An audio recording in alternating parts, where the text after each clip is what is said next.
Olá a todos, eu sou Everton de Oliveira do Instituto Água Sustentável, o Professor Água. Como vocês já sabem, eu sou mais aluno do que professor, eu sempre trago pessoas que são brilhantes na sua área, pessoas que trazem informações extremamente interessantes, e hoje não é diferente. Nosso programa Por que o Mundo Precisa de Água, as pessoas que trabalham com isso, e vocês vão ter contato hoje com o Alexander Turra. Ele é professor titular do Instituto Oceanográfico da Universidade de São Paulo. Ele tem cátedra da Unesco para sustentabilidade do oceano. Excelente ter você aqui, Alexander. É um prazer. Você fala muito bem. Eu aprendo um monte ouvindo sua conversa e espero que o público vá ter a mesma sensação deliciosa que é ouvir sua conversa. Então, vamos lá. Fala um pouco sobre o que faz um oceanógrafo, né? Muita gente não sabe direito o que é um oceanógrafo. E como é que você Pois acabou é, sendo oceanógrafo? Conta pra gente aí. pois é, Everton, prazer estar aqui com vocês nesse esforço de trazer essa discussão para a sociedade, e é uma das funções da universidade pública que eu represento, né? Universidade de São Paulo. Eu acho que é fundamental a gente ter canais assim que capilarizam essa discussão. Então, vocês estão de parabéns e obrigado pelo convite, pela consideração e pela confiança. Nós que Bom, agradecemos, que é isso. eu não sou exatamente oceanógrafo de formação, eu sou biólogo, mas me tornei oceanógrafo por paixão, né, ou por consequência da minha atuação com o oceano. Obviamente, né, a profissão oceanógrafo é uma profissão muito interessante. Eu fui coordenador do curso, presidente da comissão de graduação do curso, né, e a gente visualiza a construção, né, a formação de um profissional com essas características como um desafio muito grande, porque é um profissional que ele tem que olhar o oceano de uma forma muito abrangente. Eu, como biólogo, que coloquei o pé na água do mar, eu tenho algumas noções sobre o oceano, né, que são importantes para aquilo que eu faço, mas não necessariamente eu tenho uma visão bastante abrangente como um oceanógrafo tem, integrando o que a gente chama de 5 áreas da oceanografia. Meus amigos normalmente dizem que são 4, né? Mas eu coloco uma quinta. Então, a oceanografia biológica, a física, a química, a geológica e a humana ou social. Entendendo que o oceano é um sistema socioecológico, é um sistema no qual a gente tem claramente a interação do sistema natural, né, a biota e todos os processos físicos, químicos e geológicos com um sistema social, onde está o ser humano, que impacta o ambiente marinho e é impactado positivamente ou negativamente por ele.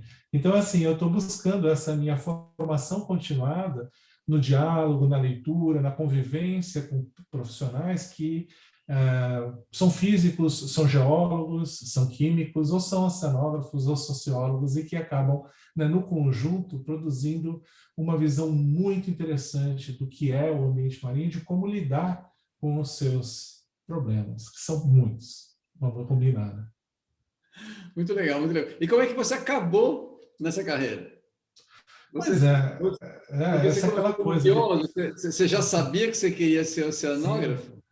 sim, eu sempre tive uma relação muito forte com o mar, uma relação que vem da família, da infância, e uma relação que se concretiza quando, da biologia, né, no curso de biologia, eu resolvi estudar o mar. Procurei uma professora que trabalhava com animais marinhos e falei que eu gostaria de trabalhar com o ambiente marinho. E daí eu comecei a estudar os caranguejos ermitões, os crustáceozinhos pequenininhos, né, que vivem dentro das conchas dos caramujos e dentro delas se abrigam para várias finalidades, inclusive para se proteger de predadores. Eu comecei a estudar esses organismos e depois, né, aprofundei esses estudos e comecei a olhar o ambiente de uma forma um pouquinho mais abrangente, né? Então comecei a estudar praias, costões rochosos e entender que tinha outros elementos ali, inclusive o ser humano que interage com toda essa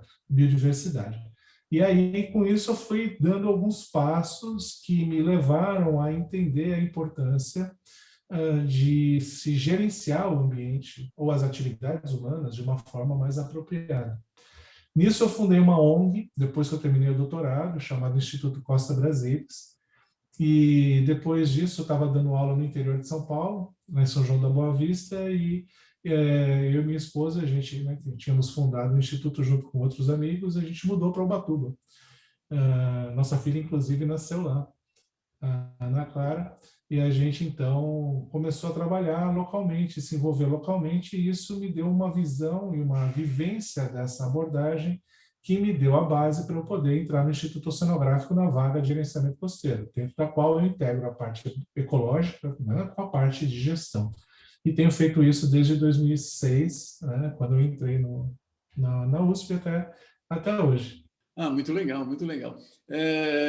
Eu sou geólogo, e eu fiz o curso de oceanografia geológica na época, né? Eu sou da turma do Michel, né? Que é do teu instituto aí. E eu achava o máximo, o Michel já chegou na escola querendo ser oceanógrafo. Eu achava o máximo alguém já nascer com aquela determinação, né? Foi muito interessante. Então, fiz a oceanografia geológica, mas aí eu lembro você contando suas histórias, só para você é o entrevistado, mas deixa eu só fazer um parênteses aí, de passear com uma amiga bióloga, e ela contava aquele monte de coisa de biologia do mar, aquilo era fascinante, porque a gente via, para mim era geólogo, né? Para mim era tudo bichinho, né?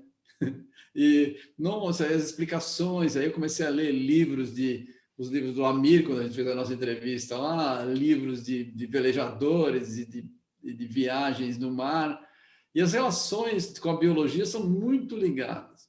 E aí, outra coisa que você falou interessante, que eu sempre tendo a ver, é que hoje em dia a gente compartimentaliza demais a ciência e as coisas. Você falou assim que você considera, né, uma quinta, que é a área dentro da oceanografia, que é muito interessante. E quando a gente pensa em filosofia, muitos dos antigos, né, eles viam a água como o domínio do mundo. Tinha água no céu, tinha água em volta, tinha água embaixo, né? Então, a parte de água de oceano era tudo integrada. E a gente depois que dividiu, né? E a tua conversa veio exatamente de volta para as origens. Muito legal, muito É. legal. Não, Gostei bastante. é curioso que colocando dessa forma, né, e entendendo que a água está em todo lugar, em diferentes formas, com várias funções, né, se você tiver uma visão não espiritualista da vida, você pode entender que se existe uma alma, essa alma é a água, né? Esse elemento que está presente em todos esses locais e que faz com que a gente consiga funcionar, né? Nossas reações químicas ocorrem, né? A gente, enfim, a água ela é central, né? E ela é muito interessante porque é um ciclo, né? É um ciclo riquíssimo, complexo, inclusive, Complexo. né? E que faz com que a gente, né, de fato, tenha que compreender isso e respeitar.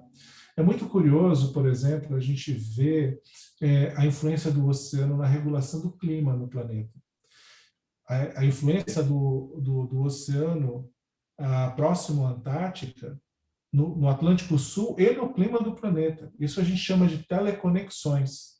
Então, nós temos movimentos no Pacífico que influenciam o Atlântico, influenciam o clima aqui na América do Sul, como o El Niño e Laninha. Nós temos a Antártica influenciando o clima do Atlântico Sul e do mundo. Então, essas teleconexões são muito interessantes e importantes da gente conhecer. E entender, especialmente, se a gente acaba mudando um pouco esse padrão, a gente vai ter alterações nos padrões de chuva, vai chover mais, vai chover menos, né?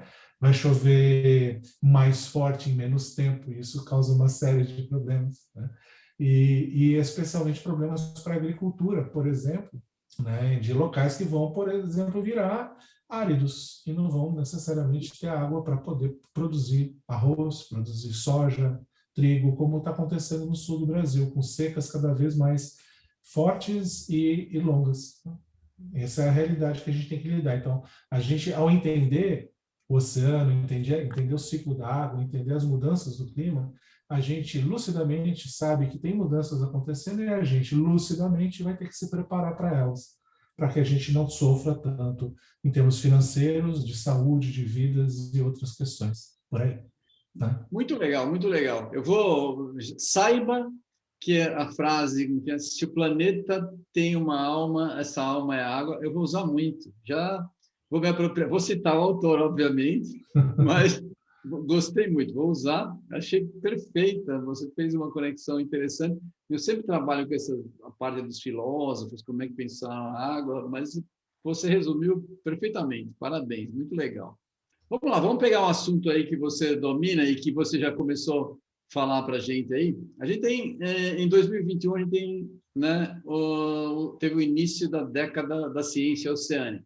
Quem tiver interessante, vocês podem entrar no nosso canal, nós batemos um papo sobre isso. O Alexander já participou, né? Estava o Amir Klink também. Vale a pena vocês darem uma olhada no nosso site. O link está aqui embaixo para quem quiser ver. Um dos principais objetivos da ação das Nações Unidas é instigar a alfabetização oceânica. O que seria isso, né? E como os educadores profissionais podem despertar o interesse da sociedade na conservação desse ecossistema que você colocou muito bem, é muito mais do que um ecossistema, porque tem tudo envolvido, as pessoas, tem sociologia. Conta para a gente aí. Sim, sim. É interessante isso, né? A gente tem a década, como você falou, a década das Nações Unidas da Ciência Oceânica para o Desenvolvimento Sustentável. Isso. Desenvolvimento sustentável não só do oceano, é do planeta. Então, isso já mostra essa conexão. E é uma década da ciência oceânica. Isso é muito importante porque é o momento da gente produzir e disseminar, compartilhar o conhecimento sobre o oceano. Então, não adianta a gente só produzir conhecimento e esse conhecimento não passar para a sociedade ou para os tomadores de decisão, por exemplo. Então, a comunicação tem um papel fundamental. E o jeito que a gente tem chamado, né, esse processo, né, de alfabetização oceânica, ou cultura oceânica, ou letramento, né, oceânico, em inglês o nome é Ocean Literacy. E a tradução para o português tem várias, inclusive mentalidade marítima, que é um termo que se usa na Marinha do Brasil há bastante tempo, mas a convenção que se chegou aqui no país é usar o termo cultura oceânica. Mas no final das contas a gente está alfabetizando, letrando, a gente está botando o oceano no senso comum das pessoas, no vocabulário das pessoas. A ideia é que as pessoas comecem a entender um pouquinho mais, considerar um pouquinho mais e falar um pouquinho mais do oceano no seu dia a dia, inclusive pessoas que não moram tão perto dele ou que não são influenciadas diretamente por ele, embora o seja, né? Então a gente tem, por exemplo, no centro do Brasil, a gente tem pessoas que usam sapatos, por incrível que pareça. E esses sapatos não necessariamente são produzidos no Brasil. Eles chegam no Brasil pelo mar, pelo transporte marítimo. E essa é uma atividade extremamente importante para o país e em especial para manter a balança comercial positiva, embora pela razão equivocada, né, exportando matérias-primas, as famosas commodities.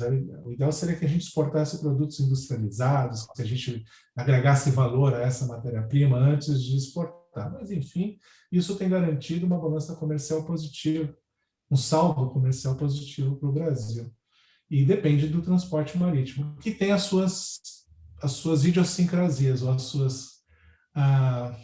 suas inerências. Por exemplo, a gente precisa de porto para ter transporte marítimo. E porto demanda uma transformação, em especial na linha de costa. Faz com que você pegue uma área que tem normalmente sedimento mole, né? Um substrato mole, inconsolidado, como a gente chama, e você torna rígido, né? E com isso você vai causando uma transformação no local. Você muda pessoas de local, você transforma a paisagem, você impacta os navios. E o transporte marítimo tem várias formas de impactar o mar. E aí a gente então tem uma situação complexa, que as pessoas que moram lá no centro do país precisam conhecer, porque aquele tênis tem um preço. Né? Aquele tênis tem um preço, inclusive para os manguezais da Baixada Santista. Então, é fundamental essas conexões serem um pouquinho exercitadas para que a gente, inclusive, não troque tênis ou não compre um tênis por semana, porque, né, tem pessoas que acabam fazendo isso. Eu estou, obviamente, exagerando, mas a ideia é de ilustrar o consumo exagerado, o consumo não sensato ou racional, que vai acabar impactando nas matérias-primas e vai estar impactando em outras também, em outros momentos, inclusive no oceano e de diferentes formas. É verdade, muito, muito interessante essa sua colocação aí. Eu estava, quando você falou dessa história aí, eu queria que você repetisse um pouco para a gente da importância do oceano, para quem não conhece. Porque eu estava numa fase lendo um monte de Guimarães Rosa, então tem o pessoal lá de Minas, né? Os personagens dele, né? Do interior de Minas Gerais, os grandes sertões lá. E o pessoal às vezes fala, não, menininho, não, mãe, o que que é o mar, né? E ela fala, não, o mar parece que é uma... Eu também nunca fui, mas me parece que é uma fazenda de água sem fim, assim, né? A informação. E aí você fala, como é que essas pessoas, como é que a gente consegue ligar? Essa história do tênis é muito boa, porque você consegue fazer, ó, você tem um material que você está usando aí que não veio daqui. Mas não é só isso, né? Ele tem chuva, ele tem água, ele tem clima, que é muito mais difícil, muito mais sofisticado de raciocinar, você não acha? Como é que a gente poderia Pois é. pensar nesse assunto? Não, eu acho que Passar esse é o grande, comunicação. eu acho que esse é o grande desafio, né, de você fazer essas conexões. É, bom, vou citar talvez outra referência, né? Tem aquela música, né? O sertão vai virar mar, né? E o mar vai Sai virar Guarabira ali? sertão, sai Guarabira. Você tem isso é muito verdade. A gente tem muitas áreas continentais hoje que foram mar no passado, né? Tanto é que você tem fósseis, que você encontra fósseis de organismos marinhos em terra, né? Em Então, Cuiabá, isso tem. evidencia, Cuiabá, por né? exemplo. Né? Pois é, pois é. E a gente tem, então, essas transições que ocorrem no tempo geológico. É claro, né? Isso foge da escala de vida do ser humano. Mas, por outro lado, você tem essas questões diárias. Mas tem alguns dados importantes. Esse é um fato. A gente tem aí 30%, né? Um terço, mais ou menos, aí da população que nunca foi ao mar, nunca teve nenhum contato com o mar. Na região norte e nordeste, isso chega, desculpa, centro-oeste e norte, isso chega a 50%. Então, a gente tem essa falta de vivência que ela é realmente interessante, a água salgada, né? Que, se for ver água salgada, é um banho de descarrego, né? E tem todo um significado espiritual e prático, né? Um banho de água do mar revitaliza, né? Enfim, é uma experiência fantástica. Só que muitas pessoas ainda não tiveram essa experiência. Por outro lado, uma amiga minha, Ana Paula Prats, ela fez o mesmo raciocínio em relação à Amazônia. Muita gente nunca foi na Amazônia, mas não por isso elas deixam de entender a importância da Amazônia. Então, a questão do contato direto não necessariamente é uma prerrogativa para que as pessoas entendam a importância desses locais. O que a gente precisa ter? A gente precisa colocar essas pessoas em contato com essa discussão. A Amazônia está na mídia todo dia. Infelizmente, por notícias ruins, né? De desmatamento, queimada, garimpos, assassinatos de lideranças comunitárias, ambientais, religiosas, inclusive. Então, a gente tem aí más notícias sendo passadas que indicam a pressão que a gente tem nesse ambiente. No mar, né, a gente não tem um mar necessariamente todo dia na mídia. Ele esteve recentemente em dois momentos, no momento do derrame do óleo, que foi bastante crítico, no Nordeste do Brasil, e também do rompimento da barragem do Fundão, lá em Mariana, que levou uma conexão pelo Rio Doce com o mar e causou uma série de impactos no mar. Então, são eventos recentes, né, 2015, 2019, que fazem com que a gente comece a entender, nossa, o mar está ali, né, e ele está sendo impactado, mas o que a gente perde com isso? E aí a resposta é, a gente perde muita, mas muita coisa. Por exemplo, o mar representa para o Brasil cerca de 20% do produto interno bruto. A agricultura representa 24, 25. Então aí você começa a ponderar, puxa, agricultura, soja, algodão, milho, café, né, commodities sendo exportadas 24%, o mar 20%. Então ele é super importante. E o que a gente tem que fazer é mostrar isso para as pessoas e massificar isso. Massificar de uma forma agradável, massificar de uma forma legal. Por exemplo, a gente vai fazer uma história em quadrinhos da Turma da Mônica sobre o oceano. Já estamos aí negociando e já desenhando qual vai ser a historinha, para contar um pouco sobre a década, a importância do oceano, os dilemas que ele vive e como a gente pode fazer para mudar essa realidade, que é um chamado que tem que ser feito para todos os cidadãos do mundo, né? Porque nós dependemos do oceano e dele, então, temos que cuidar, né? Muito legal, muito legal. Se você se interessar, a gente pode ajudar a divulgar todo o nosso interesse, essa parte de passar informação para o grande público é o objetivo principal do nosso Instituto Água Sustentável. Legal. É super difícil de fazer essa tradução, você sabe disso, né? É um trabalho longo e de conscientização em vários níveis. Então, conte com a Pois gente é, aí. né? A ideia da Mas você Mônica é muito sabe, legal. sim, você sabe, né? Assim, esse é um negócio que a gente realmente precisa buscar, né? Como que a gente se comunica, né? Por exemplo, ontem eu tive a oportunidade de gravar uma reportagem para o Metrópolis, na TV Cultura, para comentar o documentário O Professor Polvo, né? Que está concorrendo ao Oscar. Sim. Ou seja, muita gente vai ver esse documentário. Muita gente está no Netflix, é uma produção do Netflix e tem, a princípio, aí uma possibilidade de ser acessada por muitas pessoas. E daí a gente conversou basicamente em meia hora sobre a biologia que está por trás disso, o que é o polvo, o fato de que um polvo tem 3 corações e por isso que ele não é porque ele é tão afetuoso, né? Na verdade, tem 3 corações porque ele é um animal muito ativo e tem que bombear o sangue de forma muito eficiente para ele ser oxigenado, né? Aqueles olhos grandes, né? Aquele formato de corpo mole que perdeu a concha evolutivamente, mas que tem uma função, uma vantagem evolutiva gigantesca de viver enfiado naquelas fendas.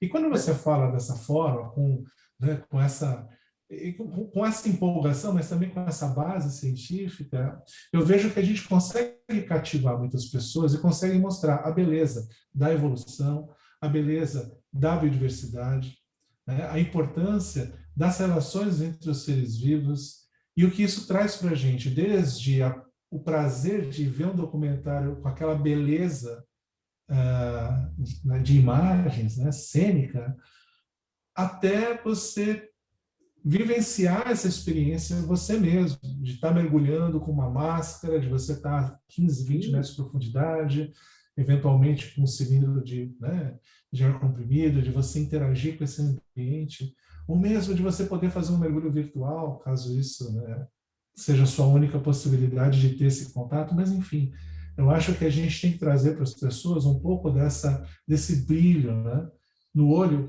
que de certa forma ele é dado pela água, né, que nos constrói. Voltando Muito legal. a ela de novo.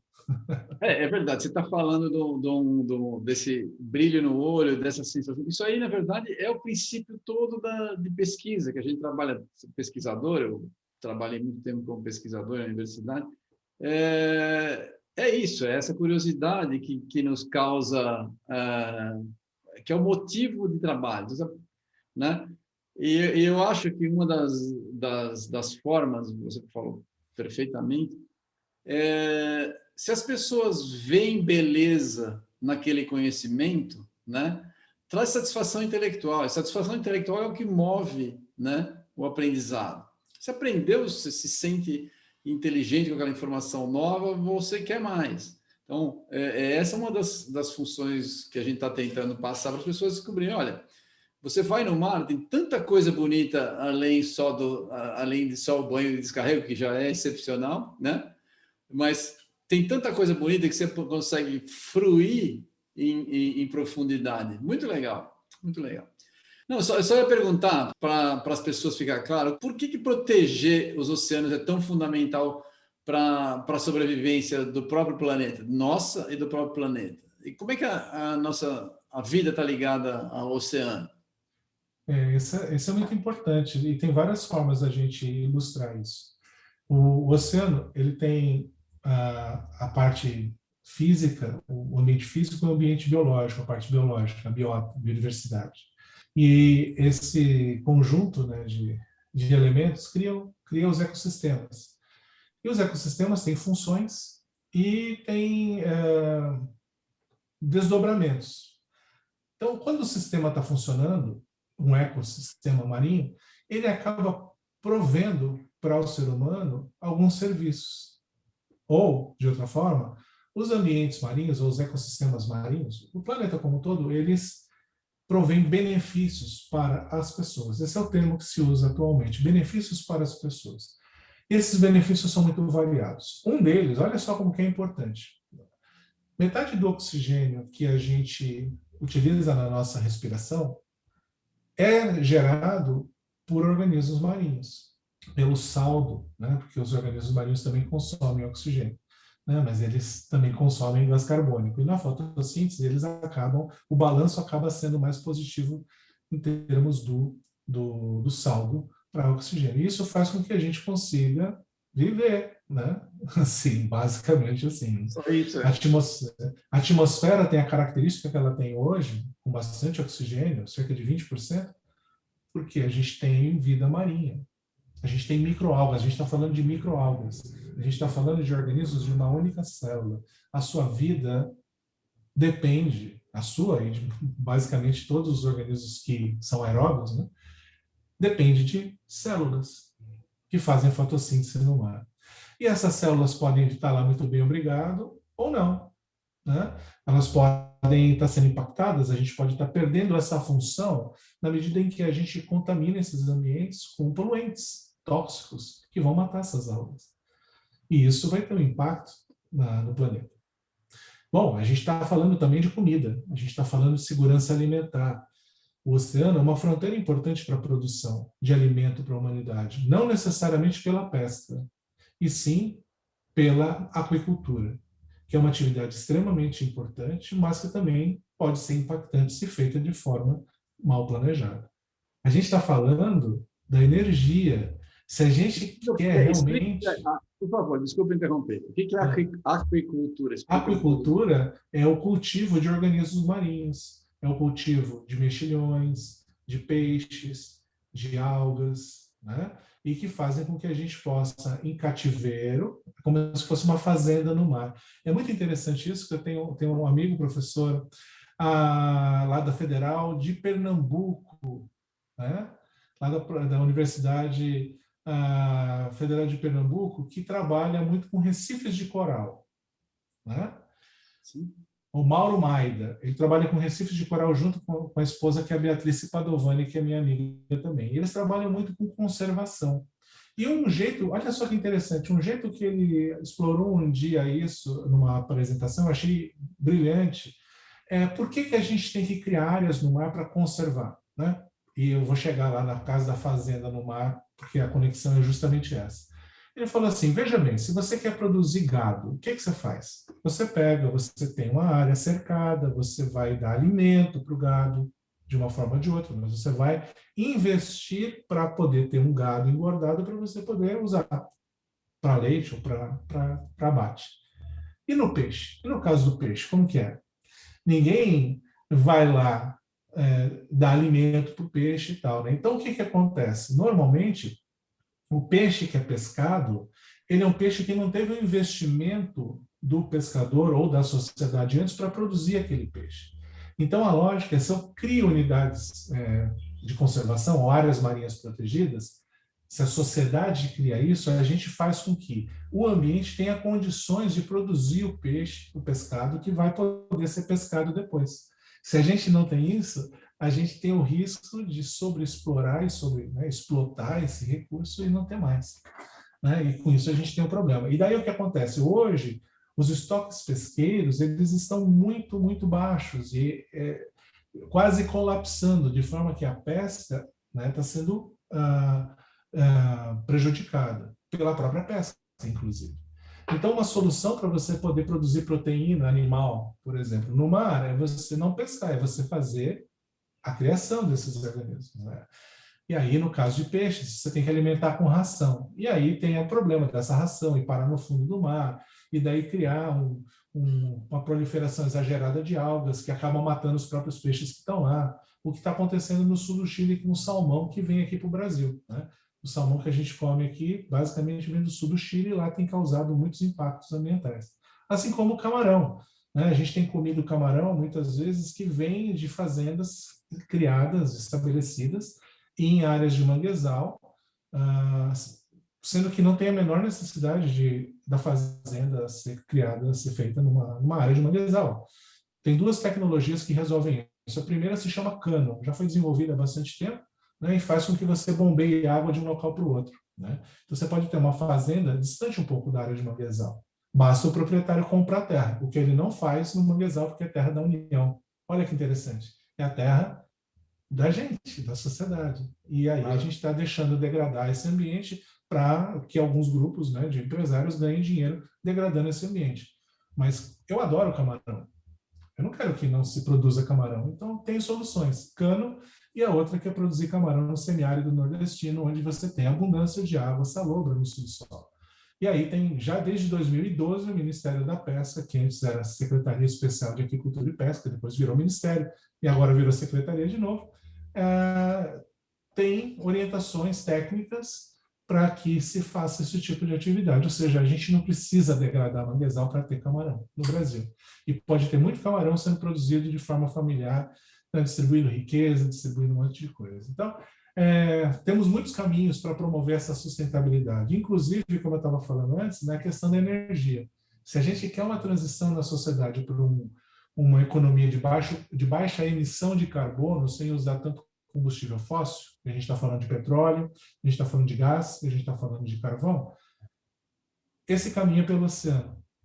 São as fontes renováveis, as fontes limpas de energia que a gente tem no oceano. A gente está falando de vento, a gente está falando de onda, de maré e de duas coisas muito interessantes e pouco conhecidas, que são os gradientes de temperatura e de salinidade. É como se o oceano fosse uma pilha, com diferenças de temperatura e diferenças de salinidade. E se você conecta esses dois polos, a gente tem energia sendo gerada, né, de forma limpa. Esse é o nosso futuro, né, e a gente tem que explorar isso de forma, obviamente, racional, né, para a gente não criar outros problemas. Mas, a princípio, a gente tem como viver num mundo com baixa emissão de carbono. Muito bem, gostei. Eu tenho algumas dúvidas, talvez não caiba nessa entrevista, a gente vai ter que falar mais vezes, mas eu vou perguntar assim mesmo, vou dar uma de aproveitar o teu grande conhecimento aí. Se a gente faz, eu trabalhei com algumas pilhas de variação de concentração, né? Mesmo em hidrogeologia você tem ciclos, né? Por diferença de concentração, diferença de temperatura. Uhum. Né? Se a gente interferir nisso, a gente também não pode criar problema ecológico? Vamos supor que eu faça uma interferência, porque eu tenho uma pilha, então eu tenho naturalmente, basicamente é uma convecção, alguma coisa assim, que está gerando essa energia, que eu não vou interromper, eu não vou de alguma forma também fazer um dano. Isso aí já tem alguma medição, já tem trabalho científico para isso? Sim, não necessariamente nesse sentido, né, porque a gente tem várias escalas. Por exemplo, quando a gente está falando de área muito rasa e costeira, você pode ter a coluna da água toda igual, misturada, ou pode ter ela estratificada, com áreas mais quentes e mais frias, mais quentes em cima, mais frias embaixo, normalmente. Então, você tem essa realidade que vai influenciar como que, por exemplo, as algas vão fazer fotossíntese ou não. Então, se você cria uma situação em que aumenta a estratificação, isso pode ser muito ruim em determinadas situações. Mas isso vai acontecer mais em áreas costeiras. Em áreas profundas ou de bacias oceânicas, a gente tem massas da água que são muito bem estruturadas. Elas não se misturam. Elas são massas da água que estão aí há centenas de milhares de anos circulando. Só que o jeito que elas circulam, ele pode mudar aos pouquinhos. E isso é um grande problema, porque é esse tipo de circulação que vai fazer chover mais um lugar ou em outro. Então, uma massa d'água que vai aflorar, uma massa d'água fria que vai aflorar, mais para cá ou mais para lá, onde chovia não vai chover mais. E aí é um grande problema. Então, é interessante até, né, eu tenho uma coluna mensal na Scientific American Brasil sobre o oceano, E eu estou já para escrever há um tempo esse texto que eu vou te falar, porque outras urgências surgiram, mas o texto tem um título inusitado, que é O Oceano é Pop e o Papa é Mock. Obviamente, isso é uma referência à música dos Engenheiros do Havaí, né, que falavam lá na década de 80 que o Papa era pop. Na época, o Papa João Paulo II, e o Papa era pop porque ele tinha uma forma diferente, né, de estar mais perto do público. Era uma mudança muito grande, né? Só que agora o oceano está pop, né? Tem a década do oceano, tem o dia do oceano, tem tudo do oceano. E o Papa é mock. Sabe por que ele é mock? Eu vou explicar o que é isso. O Papa, ele tem feito, e eu não estou falando de Papa de religião nenhuma, né? É uma questão só de uma pessoa que está buscando uma visão estratégica interessante da ciência, né? Eu vi, por exemplo, eu presenciei o discurso dele no Chile, há uns anos atrás, na PUC do Chile, falando explicitamente da importância da ciência, a importância da integração da ciência com a sociedade, né? Uma visão bastante madura. E a ideia é que o Papa tem falado muito do oceano, inclusive fez um vídeo do oceano recentemente, tem trazido muito isso. Então, ele é um divulgador. Imagina a capilaridade que a igreja tem, né, para poder falar do oceano. Imagina numa homilia, numa missa, você falar do oceano. Imagina, né? Que é tão importante, né? Na Bíblia se fala muito, tem muitas passagens que estão relacionadas com o oceano. Mas onde que eu quero chegar, né? O Papa é MOC. MOC é a sigla para Meridional Overturning Circulation, que é a circulação termoalina, a circulação que envolve a temperatura e que envolve a salinidade, que forma essas massas da água. E isso é a grande base do funcionamento do oceano, né? E isso mostra assim, que a gente tem um movimento fundamental que dá essa base toda e que faz com que o mundo seja do jeito que ele é hoje. Então, você vê a importância, né? Então, o oceano é pop e o Papa, ele meio que representa essa visão estratégica e essencial e central que o oceano está tendo e sempre teve no funcionamento do planeta. Enfim, isso é mais um comentário Mas é muito anedótico. legal, eu gostei. Vou esperar sair para ler. Vamos lá. Muito legal, muito legal. Você falou do salmão chileno, só para fazer uma ilustração. Eu sei que eu estudei no Canadá, trabalhei bastante tempo no Canadá, com o pessoal do Canadá, e é o meu segundo país. E uma das coisas interessantes é que tem o famoso também salmão canadense, né? Dificilmente você consegue comer salmão canadense no Canadá, porque ele quase não tem mais, você come salmão chileno, né? No Canadá. E outra, a cor hoje do salmão nem é mais a cor da carne que era anteriormente. Até isso já tá mais alaranjado porque é usado na ração, né? Você põe beta-caroteno. Então, eu fui conhecer um pouquinho dessa área aí. Muito interessante, né? Uma interferência grande. Sem dúvida. Né? Isso é a nossa Bom, vamos lá. pegada, né? Nossa pegada. Nem fala. Deixa eu te falar um negócio que é um assunto bem seu e muito legal, que é sobre os plásticos, né? A gente está tendo um uso tão grande de plásticos que tem uma previsão de que em 2050 vai ter mais plástico no oceano do que peixe, segundo algumas informações de pesquisadores. O que a gente precisa fazer? Quais são os caminhos para a gente mudar esse cenário assustador? Pois é, né? A discussão do lixo no mar, que tem uma relação muito grande com os itens plásticos, pois eles predominam nesse tipo de contaminante, né? Porque eles são duradouros, muitos são flutuantes, né? Eles flutuam e acabam sendo dispersos para locais muito distantes, e são produtos que também assimilam poluentes do ambiente, de forma que eles podem ter um efeito tóxico na biodiversidade também. Então, eles têm algumas especificidades muito, muito interessantes do ponto de vista de um contaminante, interessante, né, para a gente entender e pensar sobre ele. Né? E aí, o que acontece? A gente tem um problema muito complexo, porque as origens são muito variadas. O lixo que você encontra no meio do mar, ele pode ter tido várias origens. E se você analisa ele desconsiderando essas origens ou esses caminhos, você não consegue atacar a questão. Por exemplo, a sacola. né? A sacola plástica é um item que vem sendo criticado, é usado muitas vezes como sinônimo de desperdício. Mas, na verdade, por exemplo, eu tinha uma tia, né, ela já falecida, que não tinha uma bolsa, ela tinha uma sacolinha, né, e ela usava essa sacolinha como bolsa, e ela durou muito tempo, né. É, então, tem um pouco do modo como a gente se relaciona com esses produtos. E tem, por exemplo, uma sacola, né? A gente fala assim, a sacola vai voando, ela acaba parando no mar, né? Aqui no Brasil, como que uma sacola plástica chega no mar? Ela chega no mar cheia de lixo e com dois nozinhos em cima. Basicamente, o montante, né? A grande maioria das sacolas acaba chegando no mar assim. Mas isso mostra para a gente que a raiz da questão não é a sacola em si, né? Embora a gente tenha que fazer reflexões sobre o uso da sacola, sobre que tipo de sacola é disponibilizado, como é disponibilizado, se cobra ou se não se cobra, né? E o que você faz com a sacola depois. Isso tudo tem que ser considerado. Mas o foco da questão é por que a sacola ou qualquer outra coisa acaba indo para o mar aqui no Brasil, nessa nossa realidade. É porque a gente tem uma distribuição de renda muito assimétrica e a gente tem uma quantidade muito grande de pessoas morando em locais nos quais não tem serviço de coleta e tratamento do esgoto. Basicamente, o problema que a gente tem de lixo no mar do Brasil decorre desse tipo de situação e que acaba gerando um lançamento, uma perda desses contaminantes para o ambiente, para os rios e para o mar, por conta dessas conexões que existem, né, que os rios acabam causando ou gerando entre o continente e o mar. A gente está falando de um problema social que o plástico ajuda a resolver, muitas vezes, porque o plástico faz com que você tenha arroz durando mais tempo, você consiga ter água chegando a alguns locais onde não tem torneira.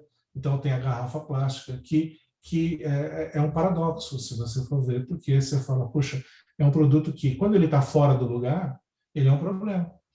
E como fazer com que ele fique dentro do lugar, no lugar adequado? Como fazer com que ele circule dentro da lógica da economia circular e toda essa energia e o valor que está assimilado no plástico ele não se perca?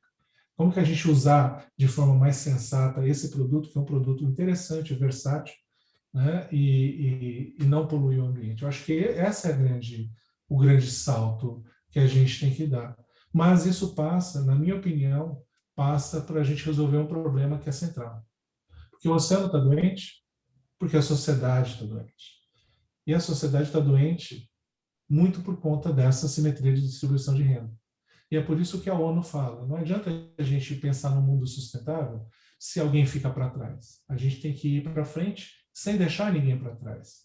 E a gente só vai fazer isso distribuindo renda, dando água para todo mundo, dando comida para todo mundo, afeto para todo mundo. Aquele afeto que a gente estava falando no filme do Povo, aquele afeto do povo com o ser humano, a gente não está dando esse afeto para as pessoas, a gente não está tendo empatia, a gente está cada vez mais vivendo num mundo individualizado, individualista, é, que é pautado na lógica de que, bom, ainda bem, né? Se acontecer alguma coisa, ainda bem que não foi comigo, foi com o outro, né? E aí a gente vai criando uma sociedade que não tem futuro. E é por isso que é tão importante a gente não só passar informações, mas passar emoções, trabalhar com a emoção, trabalhar com os princípios, de que não faz Sim. sentido a gente ir para frente se alguém está ficando para trás. E tem muita gente, mas muita gente ficando para trás. Não dá, né? Eu concordo com você. Tem eu sempre penso, né, discuto esse assunto com algumas pessoas. Você tem toda a razão. A gente está deixando para trás um conceito que, em geral, está ligado à religião e as pessoas ficam preconceituosas em relação a qualquer tema que está ligado à religião, o que é, como qualquer outro preconceito, uma bobagem, né? Então, que é a fraternidade. A fraternidade, esse afeto pelo ser humano, pelas outras pessoas, nada mais é do que fraternidade. Fazer uma ação individual do bem. Hoje em dia tem muita ideia de se terceirizar o bem, mas não, o Estado não fez isso, fulano não fez isso. Mas peraí, o que você mesmo faz, né, para isso? Então, se você, isso tem a ver com educação também. Então, você falou do lixo, né? No fundo, as pessoas jogam da sociedade está doente, tem uma argumentação. A gente entrevistou o João lá na Mesquita, né, que tem lá o Mar Sem Fim, você conhece, e ele tem uma argumentação interessante sobre o navio que encalhou lá no canal, né, de Suez, agora, que ele fala, olha, as tripulações estão cada vez menos educadas, porque existe uma preocupação de contratar gente muito barata, né? Então você tem, é isso que eu ia te perguntar, existe uma cultura muito grande de se jogar o lixo dos navios no mar, né? Sim. Despeja. E isso aí é um problema, não basta só legislação, tem que ter cultura, a pessoa tem que pensar, putz, eu estou fazendo um mal.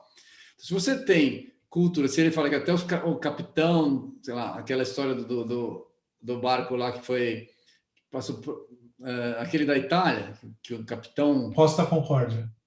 Exatamente, uma situação absurda que o capitão toma uma decisão daquela que inaceitável. Então, se a gente tem desde o comando esse tipo de trabalho, imagina uma tripulação mal formada, etc.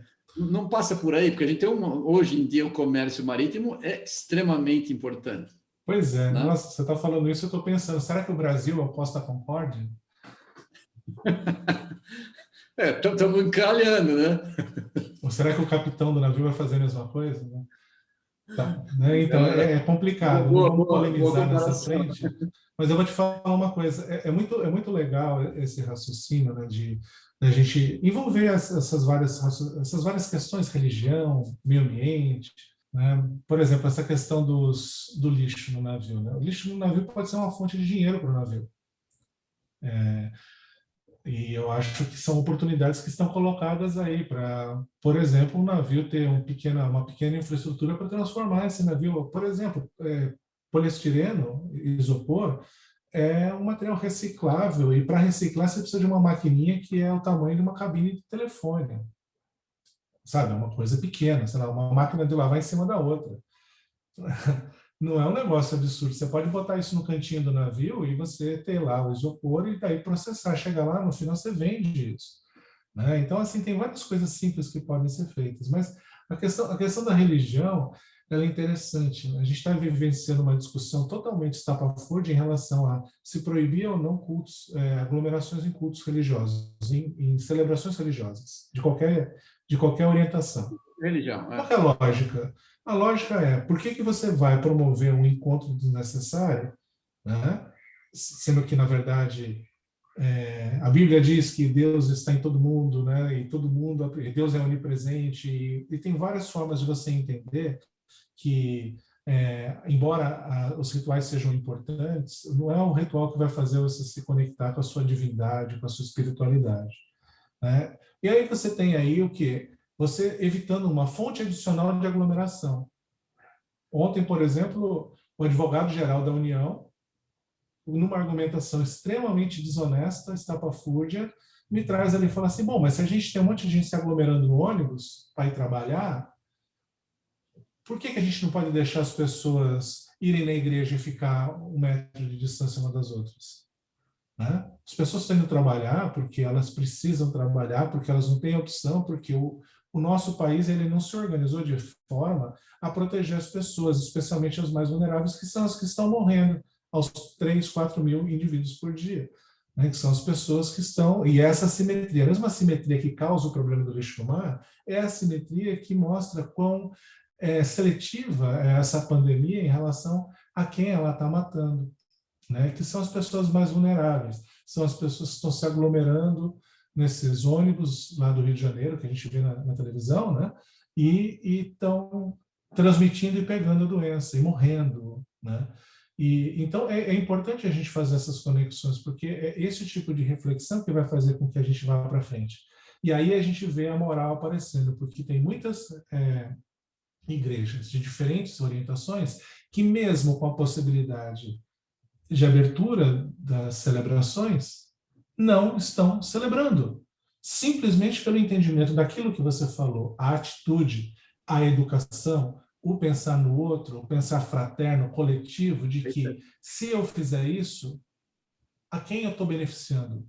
Certamente não é a mim e certamente não é ao meu próximo, o que é um ensinamento de Jesus. Né? Sem dúvida, sem dúvida. A beneficiar quem? Exato. Essa é Então, a pergunta. eu acho que esse ensinamento, esse é um conceito de fraternidade está ficando muito frágil hoje. A gente tem muito liberdade e igualdade. A fraternidade está abandonada, né? Então, as disputas ficaram polarizadas e a gente está perdendo esse trabalho. Que, no fundo, é o que a gente faz, é o trabalho aqui do Instituto Água Sustentável, é um trabalho de voluntários, as pessoas se ajudam, fazem as coisas, você está doando seu tempo para a gente fazer divulgação da informação, educar pessoas. É assim que a gente trabalha, né? Se ajuda como pode, se ajuda de todas as formas, né? Mas legal. Deixa eu fazer uma pergunta para você. Você mudando do assunto aí, desse assunto, você publicou um estudo no fim do ano passado, né, que mostrou, com 1 ano e meio de antecedência, né, você consegue prever um período forte de seca ou não, né, na Amazônia, olhando a temperatura no oceano, na região do Equador. Que isso? Você tem bola de cristal agora? Não, então, na verdade, é um trabalho que eu citei, né? Um trabalho de colegas que foram, né, que foi feito nesse período, né? Eu apenas trouxe, né, a divulgação desse Legal. trabalho, mas era uma ilustração de como a gente pode prever as coisas. E como a gente pode, com a ciência, imagina, se antecipar 1 ano e meio. Imagina você poder ter essa bola de cristal, como você falou. A gente tem essa bola de cristal. Um pequeno erro, mas você tem essa bola de cristal porque a gente entende hoje muito bem como funciona o mundo, a Terra, o sistema Terra, né? E o oceano é uma engrenagem importante. Então, se a gente sabe que vai ser vai ter um ano com uma seca mais intensa, o que você vai fazer? Você vai ter uma política, por exemplo, de proibir ou de evitar ou de limitar determinados tipos de manejo agroflorestal, por exemplo, o uso do fogo. Num ano menos seco, talvez você tenha menos risco desse fenômeno, né, do fogo se alastrar. Estou dando um exemplo genérico, né? E você pode, então, por exemplo, um ano mais seco significa que você vai ter menos água, né, água para várias finalidades. Você vai ter menos água, por exemplo, nas barragens. E aí você pode ter um dilema. Eu uso a água para gerar energia ou uso a água para as pessoas beberem? Olha que Sim. dilema.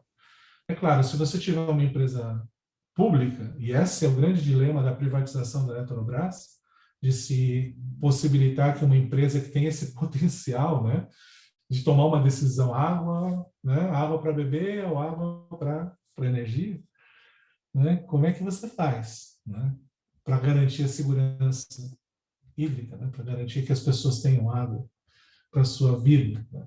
Então, é um pouco isso. Então, se você prevê com 1 ano e meio que você tem chance de ter menos chuva no ano seguinte, o que você faz? Você começa a racionar 1 ano e meio antes. Você começa a ter atividades 1 ano e meio antes, e sem misturar política com isso. Por isso que essas decisões não podem ser decisões políticas, têm que ser decisões técnicas. A crise hídrica de São Paulo, ela foi uma crise que foi muito politizada, em função de época de eleição, uma série de coisas. Então, a gente tem aí que separar as coisas e agir com muita antecedência. Por exemplo, se um reservatório chega a 50% de água da sua capacidade, isso já é crítico.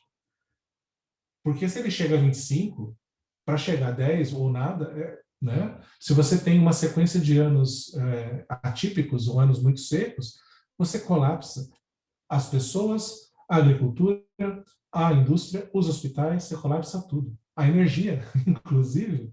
Então, Sim. você tem que atuar com os reservatórios lá em cima e trabalhar com educação, racionamento, rodízio, quando ele baixar um pouquinho.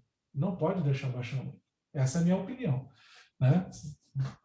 Ele tem muita coisa em jogo, né? Mas você falou da crise hídrica de São Paulo. A gente teve eu acho que a gente foi até bem felizes na escolha das pessoas que conduziram. O pessoal que está trabalhando, que eu conheço bem, são técnicos excelentes. O Braga, Sem a dúvida. gente teve uma decisão técnica, acima de tudo. Claro, foi extremamente utilizada politicamente, que tudo hoje em dia, né? Desde sempre, mas hoje em dia com muito mais, como a gente tem muito mais amplificação por redes sociais, etc., fica muito mais visível. Sem dúvida. Mas foi bem conduzida. Os técnicos tomaram decisões técnicas, foi interessante. Eu na minha experiência de assistir várias decisões, essa foi uma que eu fiquei relativamente feliz, né? Pois é. Apesar de ter passado por um problema enorme, os técnicos fizeram decisões técnicas interessantes, né? Não, Sempre, o você sabe como problema é só a decisão técnica sempre é antecipação, né? discutida. É, O problema é a é, antecipação e o uso político da informação técnica. Então, a gente tem que separar essas duas coisas, porque não necessariamente a decisão técnica é a que prevalece. Isso para várias, não só a água, não só recurso hídrico, mas para várias frentes. claro, para Então, qualquer é um coisa. risco grande que a gente tem, né, de ter esses conflitos de interesse. Por isso que é importante a gente ter comitês independentes que vão tomar essas decisões. Então, se tiver que fazer um racionamento antes da eleição, ou se tiver que fazer uma restrição de circulação na cidade antes da eleição, que essas coisas sejam tomadas por um corpo técnico independente do corpo político, porque a gente tem muita coisa em jogo, como eu disse. Eu concordo, eu concordo. A gente quanto mais, eu confio muito na capacidade intelectual de muita gente pensando no mesmo assunto ao mesmo tempo. É muito mais fácil a gente ter uma decisão muito mais razoável, considerando todo mundo, as opiniões de pessoas inteligentes pensando, do que tomar decisão política exclusivamente por Claro, interesse momentâneo. Isso né? não funciona. E nós somos técnicos, nós sabemos que a decisão técnica muitas vezes não é o que a gente gosta, é como funciona, não é verdade? Eu gostaria, é o princípio da pesquisa, como você trata o seu aluno. Ele entra achando que ele vai chegar naquela conclusão. Se chegasse, não precisava pesquisar, porque você já sabia o resultado de antemão. E Pois gera é. muita frustração. Você aprende a conviver, né, com Pois frustrações. é. Mas tem uma coisa legal disso que você está falando, né? Eu estou lembrando aqui do meu parceiro aqui de disciplinas, que já está aposentado, o Moisés Tesler, né? Ele foi docente aqui do Instituto Oceanográfico, Que né? era meu amigo de piscina do Pronto, CPUSP, então, o Moisés, acredite. né? Querido E amigo. que mora lá na Granja, que é onde eu tenho o meu escritório. Então, a gente discutia, né, numa disciplina de impacto ambiental a questão de você ter recursos, minérios, por exemplo, né, que têm maior ou menor concentração e que vão ter uma viabilidade econômica maior ou menor. E que, de repente, um país vai tomar uma decisão de explorar aquele recurso sem ganho econômico, por exemplo, por uma estatal, porque aquilo é estratégico do ponto de vista geopolítico, da autonomia do país. A gente está falando, por exemplo, de petróleo e gás natural. Tanto é que o pré-sal aqui no Brasil ele foi acelerado quando a Bolívia começou a questionar o acordo que tinha com o Brasil em relação à produção e exportação de gás natural para cá. Isso ali em 2005, 2006. E a gente teve, então, uma aceleração do movimento em busca do gás que estava no pré-sal. Então, e buscar gás e óleo no pré-sal não é uma coisa barata. É muito mais barato você pegar óleo lá na Arábia Saudita, que com canequinha você tira, né? Aqui já não é assim. Então, você faz decisões estratégicas que são importantes do ponto de vista da soberania do país, né? E aí é uma decisão política que muitas vezes faz sentido, porque ela não está vinculada necessariamente com você se projetar ou não para uma eleição. Então, é esse que eu estou querendo dizer. A gente precisa separar as coisas, né, e trabalhar com transparência. Por exemplo, em 2019 a gente teve um revogaço de conselhos que não foram criados por lei no Brasil.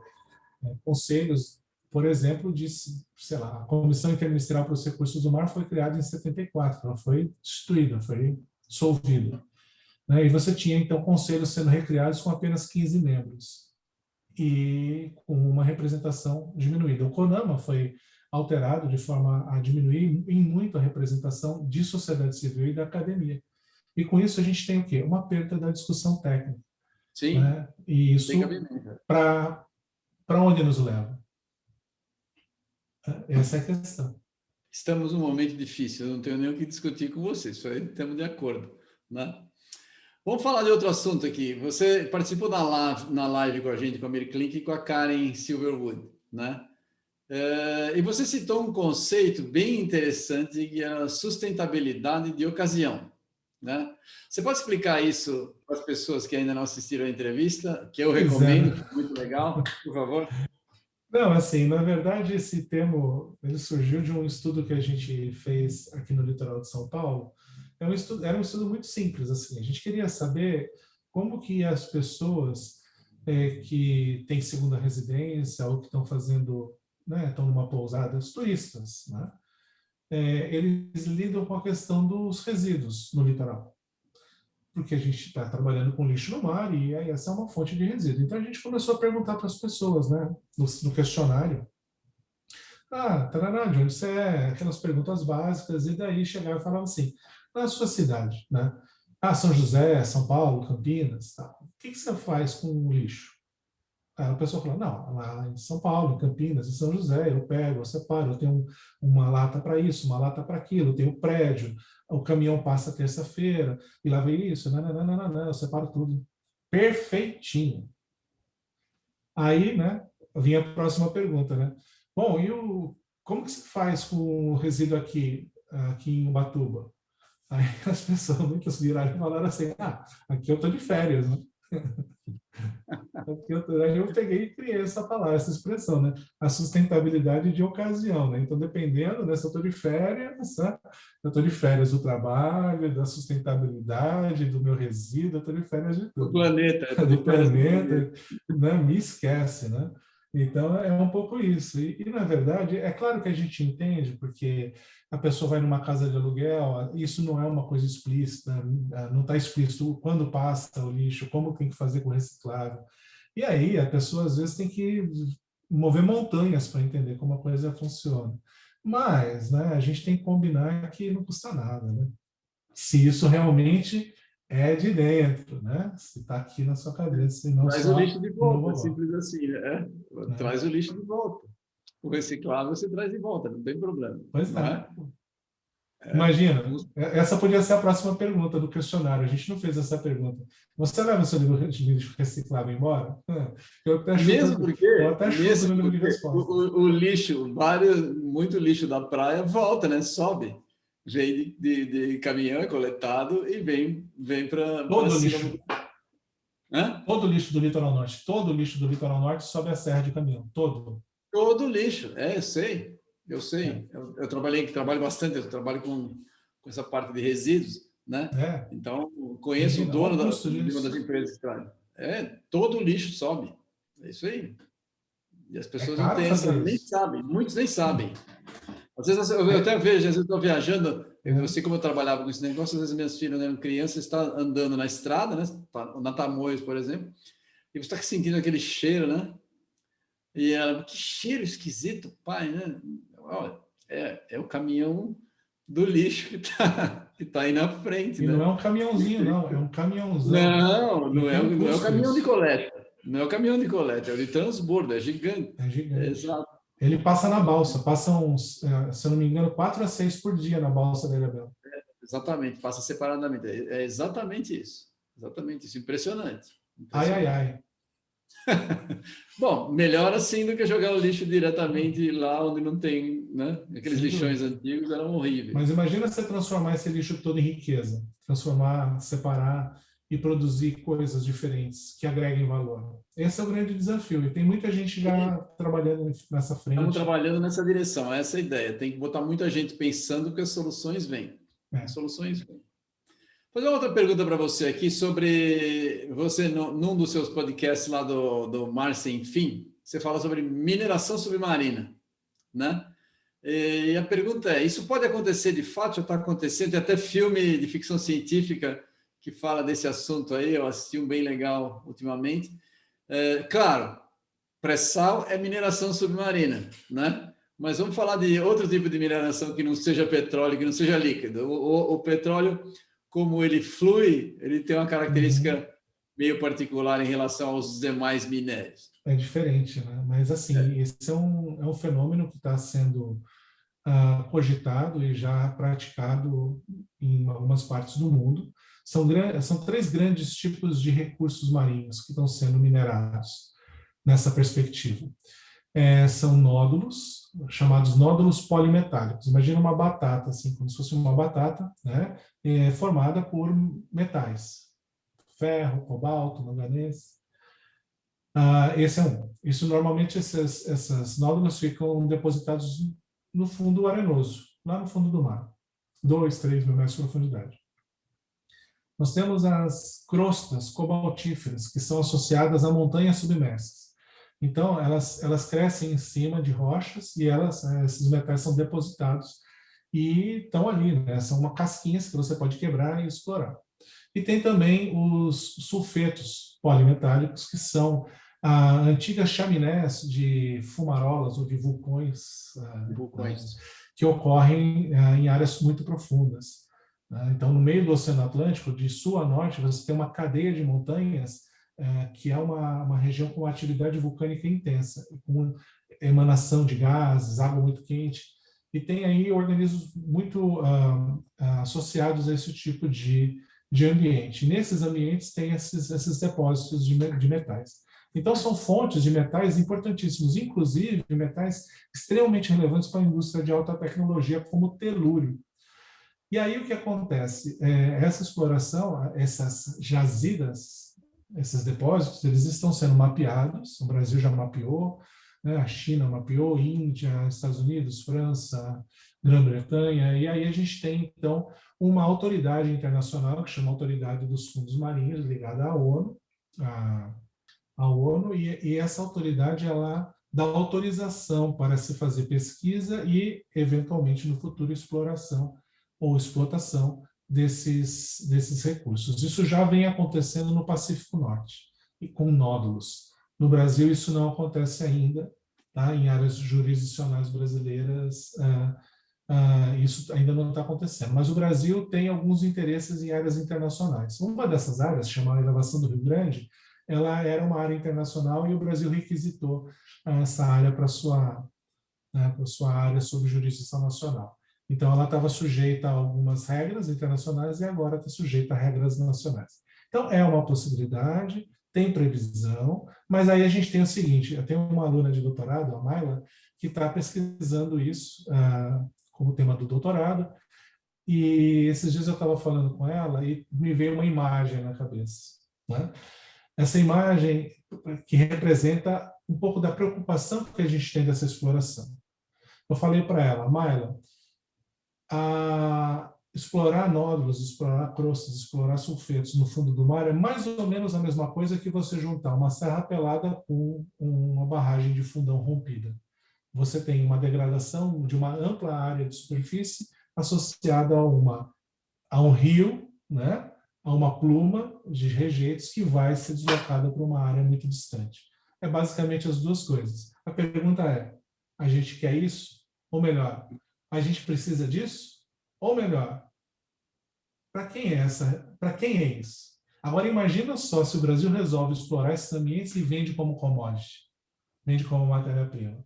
Aí não dá para conversar, né? Vamos combinar. É verdade. Ainda mais sulfeto, que causa um dano ambiental imenso, né?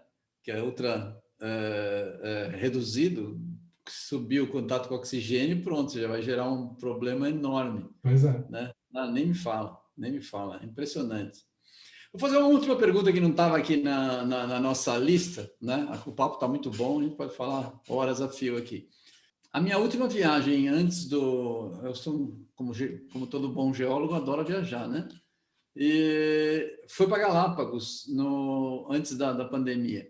E as histórias dos navios, porque Galápagos tem a área protegida, e a gente tem hoje aquela quantidade de navios pesqueiros internacionais ao redor, e eventualmente alguns entram naquela área. Isso já foi monitorado, já foi inclusive comprovado. Você consegue falar alguma coisa desse assunto aí para a gente? Bom, infelizmente, eu ainda não fui para Galápagos.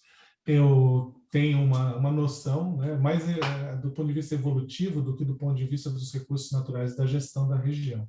É uma área em que a gente tem, né, uma reserva, uma área de proteção ambiental muito bem gerida até onde eu sei, mas, obviamente, né, como acontece nas nossas aqui, há irregularidades. Então, o que acontece lá, muito provavelmente, é o que acontece nas nossas áreas marinhas protegidas do Brasil, de embarcações entrarem de forma clandestina para se apropriar daquele recurso. Acontece muito aqui no litoral norte de São Paulo, é a captura de sardinha, né? Por exemplo, ou de manjubas, ou de iscas para a pesca do atum em alto mar. Então, barcos imensos entram em áreas costeiras que são protegidas de noite, muitas vezes, e acabam fazendo esse tipo de coleta que é irregular. Então, esse é um grande problema que a gente tem que resolver. Mas tem jeito de fazer isso, você não sabe, tem formas e formas de fazer isso. Uma delas, o Brasil já tem, chama PREPS. Olha só, PREPS, Programa de Rastreamento de Embarcações Pesqueiras. Então, as embarcações pesqueiras têm, é que nem aqueles caminhões que são rastreados na estrada, né, que tem aquele negócio, né, um transmissor de satélite em cima, e elas todas são rastreadas. Então, eu sei onde elas estão e fazendo o quê? Como que eu sei isso? Porque o padrão de movimentação da embarcação indica se ela está navegando, se ela está cercando, se ela está arrastando, se ela está parada. E isso, se ela tem um comportamento desse numa área em que não pode ter nenhum desses comportamentos, eu tenho um problema, um crime ambiental. Isso já foi usado, o PREPS já foi usado para apreensão de embarcações na Estação Ecológica dos Tamoios, aqui na Baía da Ilha Grande, só para você ter uma ideia. Outra forma é você usar sistemas de monitoramento usando a acústica, são hidrofones, ou mesmo usando câmeras de infravermelho, que podem ser colocadas a um preço extremamente baixo em posições estratégicas para você ver a fonte de calor da embarcação. E daí você avisa a polícia ambiental vai na certeira, né, sem necessariamente ficar gastando diesel ou gasolina para ficar fazendo rondas o tempo todo no mar. Esses exemplos são exemplos da lógica usada no sistema de vigilância e gerenciamento da Amazônia Azul, o SISGAAS, que foi instituído pela Marinha no ano passado, que está agora, então... Ou seja, e ele é feito por inteligência artificial, você não precisa nem de gente monitorando, você só está interpretando Sim. os padrões, né? Interessante. É que nem o monitoramento de queimadas. É. Não tem ninguém ali botando mais fogo onde não tem. Simplesmente é uma coisa que você aperta um botão, tem um algoritmo que vai pegar a imagem e faz aquele cálculo. Simples assim. Verdade. Bom, muito legal a conversa, Alexander. Eu, por mim, faria mais uma infinidade de perguntas para você aqui, mas a gente vai vamos marcar uma outra aí mais para frente, tá bom? Para a gente bater um papo. Foi excelente, adorei. De Suzano para o mundo, nada como ter uma mente brilhante, você consegue trazer informações de tudo para a gente. Muito legal, eu agradeço, Alexander. Fico à disposição, se a gente puder ajudar você nas suas iniciativas aí do pessoal que trabalha nessa área, é muito legal mesmo, vocês estão de parabéns. Eu agradeço. Obrigado. Bom, um abraço. Um grande abraço. Prazer. Tchau, tchau.